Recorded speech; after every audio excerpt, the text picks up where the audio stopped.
Okay, so I'm just gonna go out and say it. Your cravings are not your fault.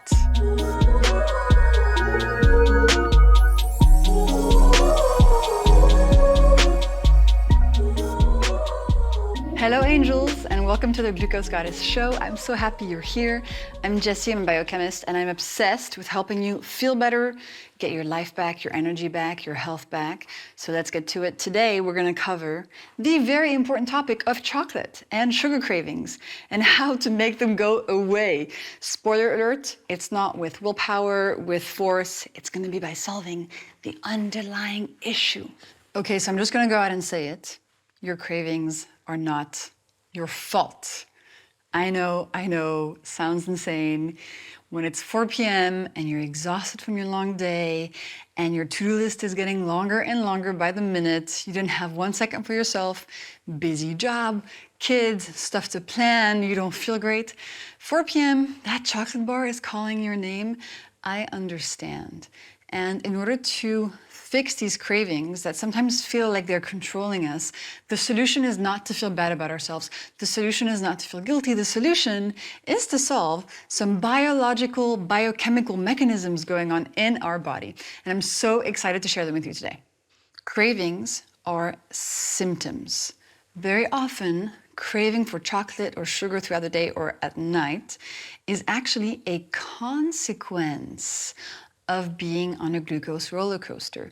The cravings are a consequence of how you're eating, usually at breakfast. So let's dive into the science because I want to explain this to you so you understand exactly what's going on and so that it becomes very easy to solve them. The first scientific study that I want you to know about is called Circulating Glucose Levels Modulate Neural Control of Desire for High-Calorie Foods in Humans. I know it's a bit of a mouthful, but let me break it down for you.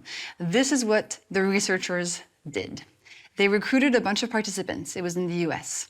And they placed these very kind participants in an fMRI scanner. Now, these scanners are what you use to see the inside of the brain and what parts of the brain are being activated when. So the participants were lying down in this scanner. They were also hooked up to a machine that was measuring in real time their blood sugar levels or their glucose levels. But that's not all. The researchers really went full out on this one. The researchers put in front of the participants' faces, as they were in the scanner, a screen, like a small TV screen. And on this TV screen, the researchers showed the participants some images of foods. Some foods were things like broccoli, fish, nuts. And other foods were foods that we often associate with cravings. So chips, cookies, burgers, etc. And finally, the researchers asked these poor participants in the scanner to rate, as they were looking at the images of the food, how much they wanted to eat the food. So imagine if you were one of these participants, you'd be lying down in this scanner, and in front of your face, you'd see maybe a photo of a cookie flash. And then you'd have to say on a scale from 1 to 10 how much you want to eat that food. So if I was lying down and I saw a cookie, maybe I would say, I don't know, I want to eat it 7 out of 10, et cetera, et cetera. Now, this is where it gets really interesting. What the scientists discovered is that when the participants' glucose levels in their blood was stable, okay, they didn't rate many of the foods highly. They were like, meh, cookie, whatever, 3 out of 10. Meh, burger, 3 out of 10. Meh, broccoli, 3 out of 10. But when the participants' glucose levels were low, were dropping, then all of a sudden, they started rating the cravings foods, like the cookies and the burgers and the chips, really high on the scale of, I want to eat them right now. And that was not all. The scientists, because the participants were in this scanner, the scientists could see in real time what was happening in their brains. And what they saw was that when the participants' glucose levels were low, listen to this, the cravings center in their brain, so the part of the brain that tells us, I want to eat something sweet right now, started activating. There was a lot of activation in that part of the brain, and that activation was causing the participants to want to eat the foods. So here's the sequence. 1, if your glucose levels are low, the part of your brain that tells you, hey, eat some sugar or some chocolate right now, becomes activated. Probably because of an evolutionary mechanism that told us that when our blood sugar was low, we needed to find some foods high in calorie really quickly. And so as a human being, your experience is one of this uncontrollable urge for chocolate and something sweet. Or if your thing is savory foods, maybe something crave-worthy that's savory. And listen, we've all been there. We've all been in a situation where we felt like we needed to eat something right now, whatever it was around us, whatever was chocolatey, sugary, maybe a pack of chips. We've all felt that urge, and most of us feel that urge every single day. But this study was so groundbreaking because it showed us that that desire is not something that we have control over. You don't have control over when and how you crave chocolates or other foods. It's all happening in your biology, and you can't really do anything about it. You're not going to be able to fight this ancestral mechanism in your brain. But what can we learn from this study that is really empowering? Well, this study showed us that if we keep our glucose levels steady, that part of our brain that is in charge of cravings is not going to activate so much. And so as a result, we're going to feel fewer cravings. So that's really freaking cool. And something else I want to mention. So in the study, they found that when your glucose levels are low, that's when you start craving foods. And do you know when our glucose levels naturally drop? Usually after a big glucose spike. So if we eat a meal that causes a big spike, so glucose levels go up, well, after this spike, glucose levels crash. And as you can see on this graph, when our glucose levels crash, that's when we feel cravings. So if we keep our glucose levels steady, we're going to have way fewer of these crashes and way fewer of these cravings moments. And we're going to get to how do we avoid these spikes in a second so that we can avoid the crashes. But something else I want you to know about craving chocolate or craving sweet foods. One of the other reasons that we crave these foods is because when we eat something sweet, the taste receptors in our tongue send a signal to our brain. And those taste receptors say to our brain, hello brain, we've just tasted something sweet. Please produce a bunch of dopamine. And so dopamine, the pleasure hormone, floods our brain when we eat something sweet. So if we've had a long day, we feel like crap, we're busy, we need to get through a few more hours, and we just don't feel like ourselves. And honestly, our mood is pretty bad, and just the whole day is feeling like, bleh. No wonder we want to reach for an easy hit of dopamine to feel better. And we all know that when we're sad, it's very often that we're going to go for the chocolate ice cream to make ourselves feel better because the sugar produces dopamine. And so it makes us literally feel better. Now the question is, because I totally see the benefit and the use case of wanting to eat some chocolate to feel better. And I think we should totally do that. It's totally fine. But the question is, how can we eat that chocolate without creating too big of a glucose spike so that we don't kick off a glucose roller coaster and 12 more hours of cravings? Essentially, you have two options. Either you eat your chocolate in a way that makes a big spike, and then a crash, more cravings. Another spike because you ate something sweet, and another crash, more cravings. And so the whole day you're just going along on this glucose roller coaster, addicted to sugar, having cravings, not knowing what to do about it. Or second option, which I'm going to explain to you right now, there are ways that you can eat that piece of chocolate or that sugar or that cookie or whatever you're craving, and also at the same time create less of a glucose spike. So you can eat the chocolate or the sugar or the cookie without kicking off the addiction roller coaster that so many of us find ourselves on. You know the drill. You have a piece of chocolate in the middle of the afternoon, and then boom, it's 11 p.m. and you realize you've had 12 cookies and now you want ice cream. So how do we eat the stuff that we love without falling victim to this addiction roller coaster that is just not going to make us feel good? Well, the solution, my dears, is the glucose hacks. So what I've done is I've read all of the research on the topic of glucose that I could find, all the research possible, and I identified 10 core hacks that allow us to eat the sugar that we like and the carbs that we like while also creating less of a glucose spike. So here are some core ones, and if you click the link in the description of this episode, you'll get a PDF with all 10 hacks, but some important ones.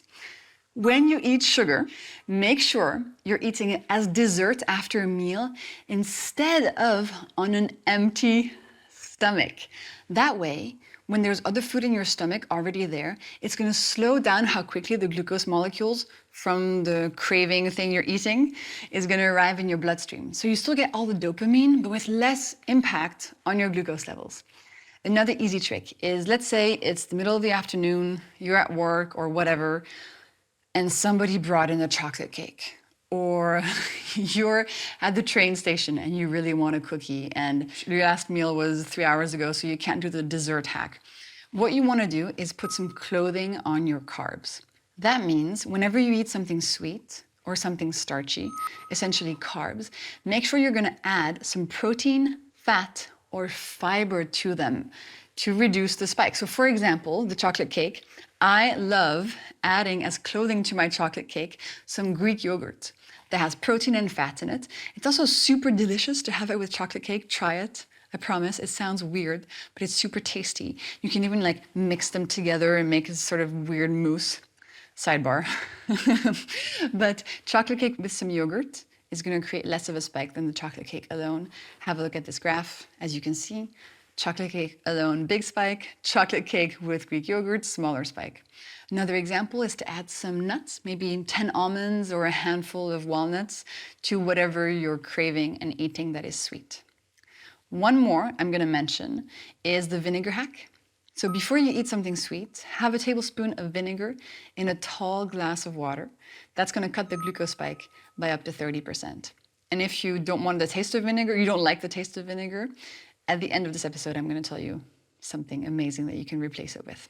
Okay, so basically you want to use my hacks to eat the sugar that you love and also reduce the spike they create so that you don't end up like the people in the MRI scanner feeling like they absolutely want to eat a cookie because their glucose levels are low. And if you want my 10 hacks, link in the episode description, you'll get a PDF so you can get started. Okay, one more thing I want to mention that's really, really interesting. It's a scientific theory called the protein leverage hypothesis. Sounds super fancy and complicated, but I'm going to break it down for you. Essentially, the protein leverage hypothesis simply says that our bodies have a need for protein, okay? And we know that's the case. Protein is an essential macronutrient. We cannot create it from within our body. We have to eat it to be able to satisfy our biological needs.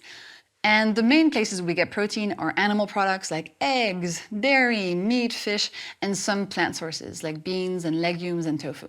So this theory says that until you've eaten enough protein to satisfy your body's protein needs for the day, your body is going to keep you hungry. So let's say your breakfast contains no protein. Maybe for breakfast you had a fruit smoothie. Fruits don't contain any protein. So your body, according to this theory, is going to tell you to keep eating. Keep eating whatever you can find until it senses that it's had all the grams of protein that it needs. And so this is super interesting because it tells us maybe your cravings and your uncontrollable hunger are actually due to the fact that you're not eating enough protein. So your body is keeping you hungry until it gets that protein. Now, unfortunately, your body is not able to really send you the signal of like, Jesse, go find a steak. All it can do is just tell you to eat food. So if you're not eating any protein and your body is keeping you hungry, you might go the entire day just eating carbs and sugar and carbs and sugar and still be hungry in the evening because you still haven't given your body any protein.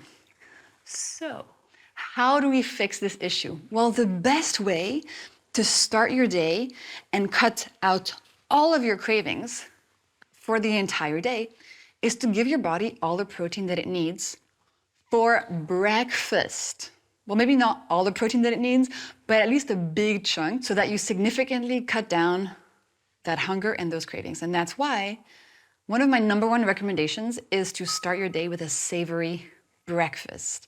A savory breakfast, as I define it, is a breakfast built around, you guessed it, protein with some fat if you want. You can add a little bit of starch for taste, like some bread or potatoes, but avoid having anything sweet in the morning, except if you want for taste some whole fruit. So we're gonna cut out the juices, we're gonna cut out the pastries, we're gonna cut out the granola, the breakfast cereal, and we're gonna focus on protein. And trust me, this completely changes the game. If you're somebody who's struggled with cravings their whole life, switching to a savory breakfast that gives your body protein, okay, and keeps your glucose levels steady is the key to feeling better, and you'll feel better in a matter of hours. Your days will be completely changed. So a savory breakfast is helping us deal with these two scientific things that we just learned. One, that steady glucose is the key to not activating that craving center in your brain. And two, that the protein leverage hypothesis tells us that if we eat protein in the morning, we're gonna have way fewer cravings for the rest of the day. So if you're not really sure what a savory breakfast is, don't worry. I have lots of examples. There's another link in the description of this episode that is going to take you to my savory breakfast guide with lots of free savory breakfast recipes that you can get started with. Of course, you can just do eggs, and that's an easy one, but eggs can become a little bit boring. So I highly recommend you check out my fun recipes so that you stay motivated, stay curious, and keep eating delicious things. And I also promised something about the vinegar thing. So, if drinking vinegar is not something you feel like doing, which I totally understand, or if you want an option that's going to help reduce your glucose levels when you're on the go, well, many of you have asked me for a very long time whether vinegar pills work or vinegar gummies work. And I've been spending the past 2 years doing research on all of these compounds, on all of the supplements out there, all of the molecules out there. And unfortunately, what's on the market today is at best ineffective, and at worst actually contains sugar and makes your glucose spikes worse. I'm looking at you, the vinegar gummies with the sugar in them. You know who you are, so really please avoid those. But through my research and speaking to all these incredible scientists, I have identified 4 molecules that if you combine them together in a capsule, you will create something that cuts the glucose spike of a meal by up to 40%. So something that's even more powerful than vinegar, because vinegar only gets us to 30%. So the 4 molecules are mulberry leaf, lemon peel extract, cinnamon, and lots of incredible antioxidants from green vegetables.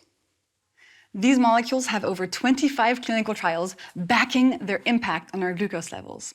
100% plant-based, 100% vegan, 100% natural.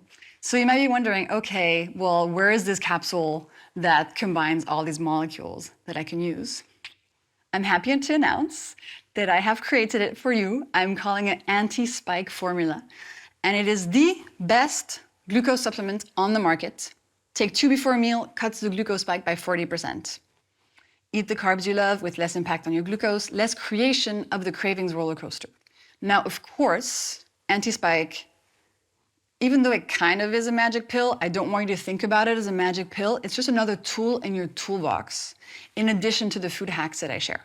So there's a link for anti-spike in the description of this episode. What else can I tell you about it?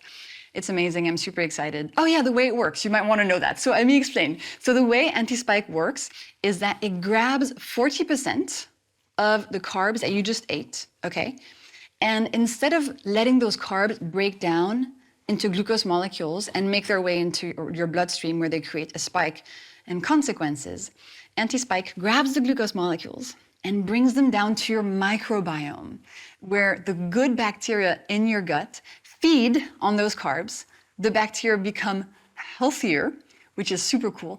They also, as a response, increase GLP-1 production, which makes us feel fuller. And you might have heard of GLP-1 because it's also one of the things that medications like Ozempic, etc., impact.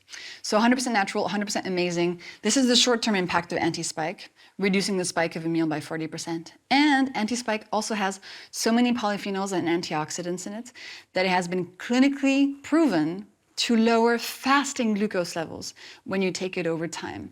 And it has been clinically proven to help people put their diabetes into remission. So you have 2 products in one. I'm so proud of it. You can check it out at the link in the episode description. Thanks, angels. I'll see you next time. P.S. If you could do me a big favor and hit the subscribe or follow button, that would be amazing. Thank you. Bye.